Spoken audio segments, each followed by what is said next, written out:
हमारा घर हमारा विद्यालय में आज फिर आपका स्वागत है। कक्षा 11वीं सांख्यिकी अर्थशास्त्र में सांख्यिकी। पिछले अध्याय में हमने आपको अर्थशास्त्र की विषय वस्तु की जानकारी मिली और इसके साथ ही आपने अर्थशास्त्र में सांख्यिकी की भूमिका एवं महत्व के बारे में पढ़ा था। आज हम अध्याय 2 आंकड़ों का संग्रह पढ़ेंगे। तो आंकड़ों का संग्रह का उद्देश्य किसी समस्या को स्पष्ट एवं ठोस समाधान के लिए साक्ष्य को दर्शाना है।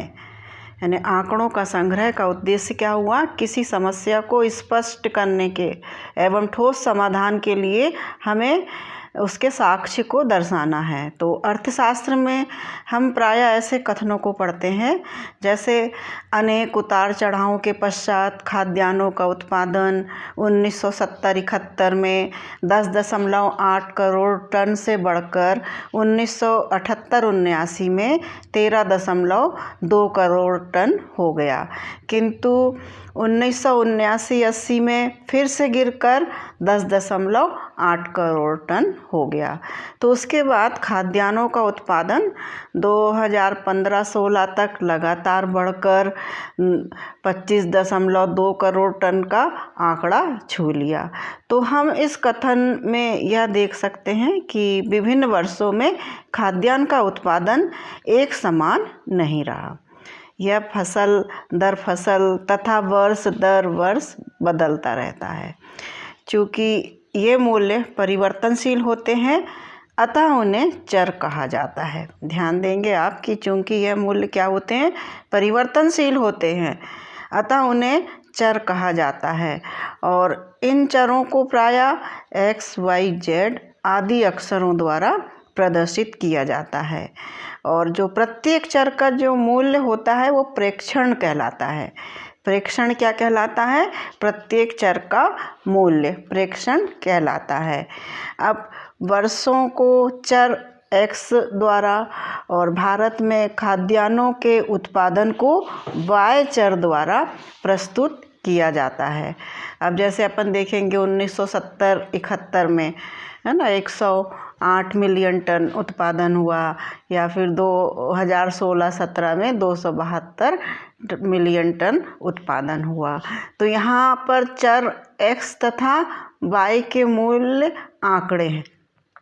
यहाँ पर चर x तथा y के मूल्य के आंकड़े हैं जिनके द्वारा हम भारत में खाद्यान्नों के उत्पादन के बारे में जानकारी प्राप्त कर सकते हैं। अब हमें आंकड़ों की आवश्यकता खाद्यान्नों के उत्पादन में उतार चढ़ाव की प्रवृत्ति को जानने के लिए होती है। हमें आंकड़ों की आवश्यकता क्यों होती है? जो उत्पादन होता है, उत्पादन में उतार चढ़ाव की जो प्रवृत्ति होती है उसको जानने के लिए होती है। और आंकड़ा एक ऐसा साधन है जो सूचनाएं प्रदान कर समस्या को समझने में आवश्यक होता है। अब हमारे सामने प्रश्न है कि आंकड़े कहाँ से आते हैं और हम इसे कैसे संग्रहित करते हैं। यानी हमारे सामने आंकड़े कैसे आते हैं, कहाँ से आते हैं और हम उसे कैसे संग्रहित करते हैं। तो हम आंकड़ों के प्रकार, आंकड़ों को संग्रहित करने की विधि तथा साधनों द्वारा आंकड़ों के स्रोतों की चर्चा करेंगे। तो आंकड़ों के स्रोत क्या है? तो आंकड़ों के स्रोत 2 प्रकार के होते हैं, प्राथमिक आंकड़े और द्वितीयक आंकड़े। तो गणनाकार जांच पड़ताल या पूछताछ करके जब आंकड़े एकत्रित करता है तो ऐसे आंकड़े प्राथमिक आंकड़े कहलाते हैं, क्योंकि यह प्रत्यक्ष रूप से प्राप्त की जानकारी पर आधारित होते हैं। और द्वितीयक आंकड़े यदि दूसरी संस्था द्वारा इन आंकड़ों को संग्रहित एवं संशोधित किया जाता है तो इन्हें द्वितीयक आंकड़े कहते हैं। तो ये परीक्षा में भी आता है कि प्राथमिक आंकड़े किसे कहते हैं और द्वितीयक आंकड़े किसे कहते हैं। या इन आंकड़ों को या तो प्रकाशित स्रोतों से जैसे सरकारी रिपोर्ट, दस्तावेज, समाचार पत्र, अर्थशास्त्रियों द्वारा लिखित पुस्तकें या किसी अन्य स्रोत से प्राप्त किया जाता है। और ये आंकड़े उन स्रोतों के लिए प्राथमिक है जो इन्हें पहली बार संग्रहित एवं संधारित करते हैं, और बाद में प्रयोग करने वाले सभी स्रोतों के लिए यह द्वितीयक हैं। तो द्वितीयक आंकड़े के उपयोग से समय और धन की बचत होती है। तो हम आंकड़े कैसे संग्रहित करते हैं? तो कोई भी निर्माता या उत्पादक अपने किसी उत्पाद के संबंध में या कोई राजनीतिक पार्टी अपने किसी उम्मीदवार के विषय में कैसे निर्णय करती है, ये उत्पाद विशेष या उम्मीदवार विशेष के बारे में जन समुदायों से प्रश्नों के माध्यम से सर्वेक्षण करती है।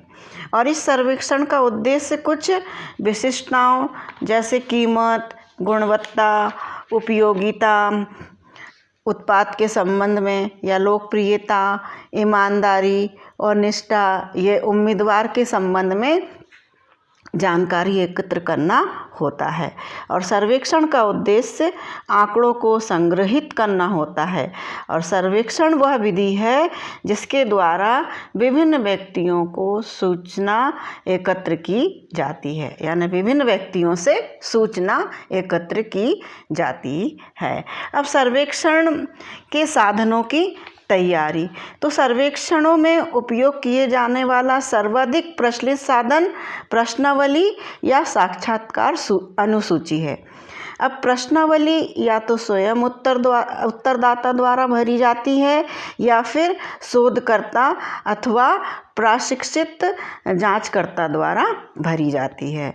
और प्रश्नावली या साक्षात्कार अनुसूची तैयार करने में निम्नलिखित बातों का ध्यान रखना चाहिए। अब कौन सी बातें हैं जिनका ध्यान रखना चाहिए? तो प्रश्नावली बहुत लंबी नहीं होनी चाहिए। सबसे पहली बात हो गई, प्रश्नावली बहुत लंबी नहीं होना चाहिए। जहाँ तक संभव हो सके प्रश्नों की संख्या कम से कम होनी चाहिए। लंबी प्रश्नावली उत्तरदाताओं को हतोत्साहित करती है। फिर प्रश्नावली समझने में आसान होनी चाहिए। अस्पष्ट या कठिन शब्दों से बचना चाहिए। तो प्रश्नावली समझने में भी आसान होनी चाहिए। अब प्रश्न ऐसे क्रम में व्यवस्थित किए जाने चाहिए कि उत्तर देने वाला व्यक्ति आराम से उत्तर दे सके, यानी उसका इस क्रम में हमको व्यवस्थित करना चाहिए कि उत्तर देने वाला व्यक्ति क्या कर सके, आराम से उत्तर दे सके। अब प्रश्नावली सामान्य प्रश्नों से आरंभ होकर विशिष्ट प्रश्नों की ओर बढ़नी चाहिए, यानी पहले क्या होता है, सामान्य प्रश्नों से आरंभ होना चाहिए और फिर धीरे धीरे विशिष्ट प्रश्नों की ओर बढ़ना चाहिए। तो प्रश्नावली की शुरुआत सामान्य प्रश्नों के साथ होनी चाहिए और विशिष्ट प्रश्न क्रमशः बाद में दिए जाने चाहिए। इससे उत्तरदाता निश्चिंत हो जाता है। अब जैसे इसके उदाहरण अपन देखेंगे तो इसमें क्या है, अब कुछ गलत प्रश्न जैसे बताए गए हैं कि क्या बिजली के प्रभार में वृद्धि को उचित ठहराया जा सकता है? क्या आपके क्षेत्र में बिजली की पूर्ति नियमित रहती है? तो ये प्रश्न जो है ये गलत है। सही प्रश्न कैसे होना चाहिए कि कैसे होंगे, क्या आपके क्षेत्र में बिजली की पूर्ति नियमित रहती है? क्या आपके क्षेत्र में बिजली की पूर्ति नियमित रहती है? क्या बिजली के प्रभार में वृद्धि को उचित ठहराया जा सकता है? तो यथातथ्य एवं स्पष्ट होना चाहिए, प्रश्न स्पष्ट होना चाहिए। अब इसमें भी एक गलत प्रश्न फिर देखेंगे अपन को, यहाँ बताया गया है पेज नंबर 11 पर, आप आकर्षक दिखने के लिए अपनी आय का कितना प्रतिशत भाग कपड़ों पर खर्च करते हैं? ये गलत तरीके से प्रश्न पूछा जा रहा है। इसको सही तरीका क्या होगा इसका, आप अपनी आय का कितना प्रतिशत भाग कपड़ों पर खर्च करते हैं? तो प्रश्न अनेक अर्थ या अस्पष्ट नहीं होने चाहिए, अनेक अर्थी नहीं होना चाहिए, है ना, अस्पष्ट नहीं होना चाहिए। प्रश्न ऐसे हो ताकि उत्तरदाता शीघ्र, सही एवं स्पष्ट उत्तर देने में सक्षम रहे। फिर एक गलत प्रश्न बताया है यहाँ कि क्या आप प्रतिमाह पुस्तकों पर बहुत पैसा खर्च करते हैं। अब सही विकल्प पर निशान लगाए। आप प्रतिमाह पुस्तकों पर कितना खर्च करते हैं, है ना, कि 200 रुपये से कम, 200 से 300 के बीच, 300 से 400 के बीच, या 400 रुपये से अधिक। तो प्रश्न दोहरी नकारात्मकता वाले नहीं होना चाहिए। प्रश्नों को क्या आप नहीं से शुरू नहीं करना चाहिए, क्योंकि इनसे पूर्वाग्रहग्रस्त उत्तर मिलने की संभावना हो सकती है। जैसे गलत प्रश्न क्या हो जाता है यहाँ कि क्या आप ऐसा नहीं सोचते कि धूम्रपान को निषिद्ध किया जाना चाहिए। ये गलत प्रश्न है। सही प्रश्न क्या होना चाहिए, क्या आप सोचते हैं कि धूम्रपान को निषिद्ध किया जाना चाहिए। तो प्रश्न संकेतक प्रश्न नहीं होना चाहिए जिसमें उत्तरदाता को जवाब देने के लिए सूत्र मिले। जैसे यहाँ गलत प्रश्न क्या किया है, क्या आप उच्च कोटि की चाय के स्वाद को पसंद करते हैं। जबकि सही प्रश्न क्या होगा, आपको इस चाय का स्वाद कैसा लगा। तो प्रश्न से उत्तर के विकल्प का संकेत नहीं मिलना चाहिए। जैसे क्या आप कॉलेज के बाद नौकरी करना चाहेंगी या गृहिणी बनना चाहेंगी। तो इसका प्रश्न सही तरीके से कैसा पूछा जाना चाहिए, आप कॉलेज के बाद क्या करना चाहेंगी। तो प्रश्नावली में परिमितोत्तर यानी संरचित प्रश्न या मुक्तोत्तर असंरचित प्रश्न हो सकते हैं। तो उपरोक्त प्रश्न कि एक विद्यार्थी कॉलेज के बाद क्या करना चाहता है, एक मुक्तोत्तर प्रश्न है। और संरचित प्रश्न या असंरचित प्रश्न या तो द्विविध प्रश्न हो सकते हैं या फिर बहुविकल्पी प्रश्न हो सकते हैं। जब किसी प्रश्न के उत्तर में हाँ या नहीं के मात्र 2 ही विकल्प होते हैं तो इसे हम क्या कहते हैं, द्विविध प्रश्न कहते हैं। अब जब प्रश्नावली के अंतर्गत 2 से अधिक उत्तरों के विकल्प होते हैं वहाँ बहुविकल्पी प्रश्न अधिक उपयुक्त होते हैं। अब जैसे आपने अपनी ज़मीन क्यों बेच दी, तो ये बहुविकल्पी प्रश्न कि कर्ज चुकाने के लिए या बच्चों की शिक्षा हेतु धन की व्यवस्था के लिए, किसी अन्य संपत्ति में निवेश हेतु या कोई अन्य कारण के लिए। तो मुक्तोत्तर प्रश्न विश्लेषण की दृष्टि से उपयोग स्कोर तथा कोड के लिए आसान होते हैं। यानी जो मुक्तोत्तर प्रश्न होते हैं वो क्या होते हैं, स्कोर तथा कोड के लिए आसान होते हैं, क्योंकि उत्तरदाताओं के लिए दिए गए विकल्प में से उत्तर चुनना होता है, लेकिन इनके उपयुक्त विकल्प लिखने में कठिनाई होती है और इन विकल्पों को स्पष्ट तौर से लिखा जाना चाहिए ताकि मुद्दे के दोनों पहलुओं का प्रतिनिधित्व हो सके। यहाँ पर एक संभावना यह भी रहती है कि व्यक्ति विशेष का सही उत्तर दिए गए विकल्पों में से कोई भी ना हो, इसके लिए कोई अन्य का विकल्प दिया जाना चाहिए जहाँ उत्तरदाता अपना वह उत्तर लिख सके जिसकी अपेक्षा शोधकर्ता सर्वेक्षक को भी नहीं होती। और इसके अलावा बहुविकल्पी प्रश्नों की एक अन्य सीमा यह भी है कि उत्तरदाता को अनेक वैकल्पिक उत्तर देकर प्रतिबंधित कर दिया जाता है, अन्यथा उत्तरदाता इन विकल्पों से भिन्न उत्तर दे सकता था। तो मुक्तोत्तर प्रश्न के अंतर्गत व्यक्ति को उत्तर देने की अधिक व्यक्तिगत छूट रहती है, लेकिन इनकी सही व्याख्या करने में कठिनाई होती है। यानी जो मुक्तोत्तर प्रश्न होते हैं उसके अंतर्गत क्या होता है, व्यक्ति उत्तर देने के लिए उसको अधिक छूट रहती है, लेकिन सही व्याख्या करने में उसको कठिनाई होती है तथा इन्हें स्कोर करने में मुश्किल होती है, क्योंकि उत्तरों में काफ़ी विभिन्नता होती है।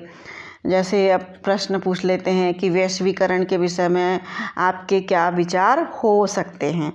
फिर आंकड़ा संग्रहण की विधि, तो क्या आपने कोई ऐसा टेलीविज़न शो देखा है जिसमें रिपोर्टर ने बच्चों, गृहिणियों या आम जनता से क्रमशः उनकी परीक्षा या साबुन के किसी ब्रांड या किसी राजनीतिक पार्टी के बारे में प्रश्न पूछा हो? तो इस प्रश्न को पूछने का उद्देश्य आंकड़ा संग्रह करने के लिए सर्वेक्षण करना होता है। और आंकड़ा संग्रहण की 3 आधारभूत विधियां होती है।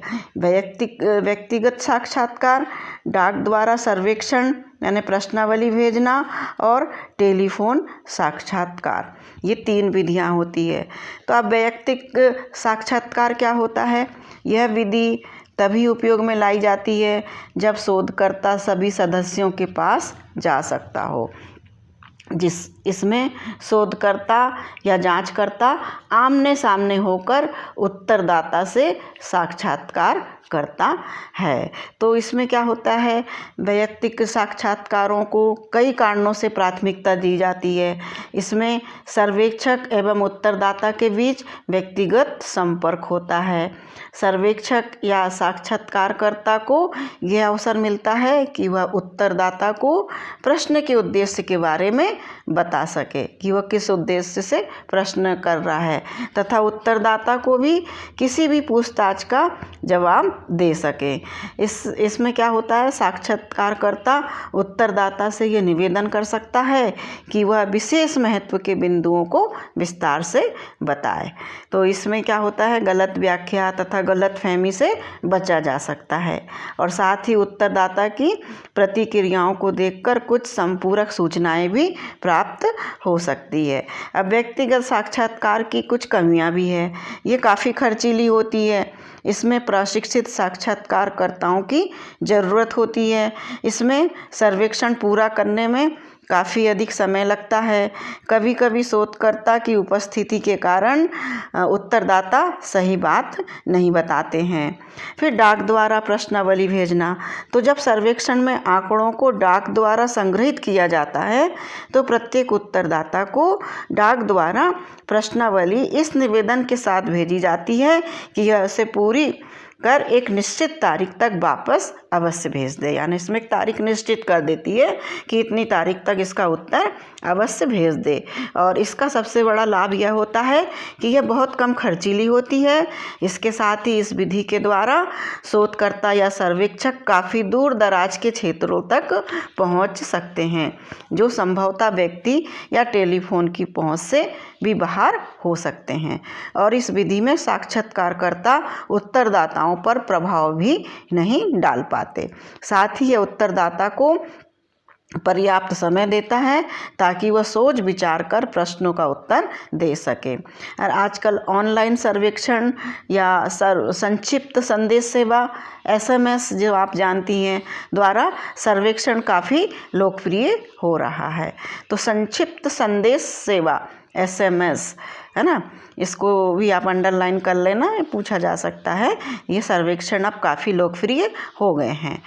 फिर डाक द्वारा सर्वेक्षण की यह कमी है कि प्रश्नावली के निर्देशों के स्पष्टीकरण के अवसर नहीं मिलते, और इसमें प्रश्न की अपनिर्वचन की संभावना रहती है। साथ ही डाक सर्वेक्षण द्वारा कम संख्या में उत्तरदाताओं से उत्तर प्राप्ति की भी संभावना रहती है, क्योंकि प्रश्नावली को बिना पूरा भरे ही लौटाने की या प्रश्नावली को बिल्कुल ही ना लौटाने की संभावना रहती है। और साथ ही डाक विभाग द्वारा प्रश्नावली के खो जाने आदि की संभावना भी रहती है। फिर टेलीफोन साक्षात्कार। तो टेलीफोन साक्षात्कार के अंतर्गत शोधकर्ता या जांचकर्ता टेलीफोन के माध्यम से सर्वेक्षण करता है। और टेलीफोन साक्षात्कार का लाभ क्या है कि यह व्यक्तिगत साक्षात्कार की अपेक्षा सस्ता होता है। इसे कम समय में ही संपन्न किया जा सकता है, और यह प्रश्नों का स्पष्ट सर्वेक्षक शोधकर्ता के लिए उत्तरदाता की मदद करने में सहायक होता है। टेलीफोन साक्षात्कार उन मामलों में अधिक बेहतर होता है जहां व्यक्तिगत साक्षात्कार के समय उत्तरदाता कुछ खास प्रश्नों के उत्तर देने में झिझक महसूस करता है। और इस विधि की कमी यह है कि इसमें लोगों तक सर्वेक्षक की पहुंच सीमित हो जाती है, क्योंकि बहुत से लोगों के पास निजी टेलीफोन भी नहीं हो सकते हैं। और इसके साथ टेलीफोन साक्षात्कार की कमी यह भी है कि ये संवेदनशील मुद्दों पर उत्तरदाताओं की उन प्रतिक्रियाओं को दृश्य रूप में नहीं देखा जा सकता जो इन विषयों पर सही जानकारी प्राप्त करने में सहायक होती है। फिर प्रायोगिक सर्वेक्षण, तो एक बार जब सर्वेक्षण हेतु प्रश्नावली तैयार हो जाए तो ये सलाह दी जाती है कि एक छोटे छोटे समूह का सर्वेक्षण करके देख लिया जाना चाहिए, जिसे प्रायोगिक सर्वेक्षण के रूप में या प्रश्नावली की पूर्व परीक्षा के रूप में जाना जाता है। यानी यहाँ प्रायोगिक सर्वेक्षण किसे कहते हैं? तो जब एक बार सर्वेक्षण हेतु प्रश्नावली तैयार हो जाए तो यह सलाह दी जाती है कि छोटे छोटे समूह का सर्वेक्षण करके देख लिया जाना चाहिए, जिसे प्रायोगिक सर्वेक्षण के रूप में या प्रश्नावली की पूर्व परीक्षा के रूप में जाना जाता है। और सर्वेक्षण के बारे में प्रारंभिक अनुमान लगाने में प्रायोगिक सर्वेक्षण सहायक होता है और यह प्रश्नावली के पूर्व परीक्षण में सहायक होता है ताकि प्रश्नों की कमियां तथा त्रुटियों का पता लगाया जा सके। और इसके साथ ही प्रायोगिक सर्वेक्षण प्रश्नों की उपयुक्तता, निर्देशों की स्पष्टता, सर्वेक्षक की कार्यदक्षता तथा वास्तविक सर्वेक्षण में आने वाली लागत एवं समय का अनुमान लगाने में भी सहायता करता है। अब इसके आगे का अगले वीडियो में आपको बताया जाएगा। इसे ध्यान से सुनें और प्रश्न उत्तर करें। धन्यवाद।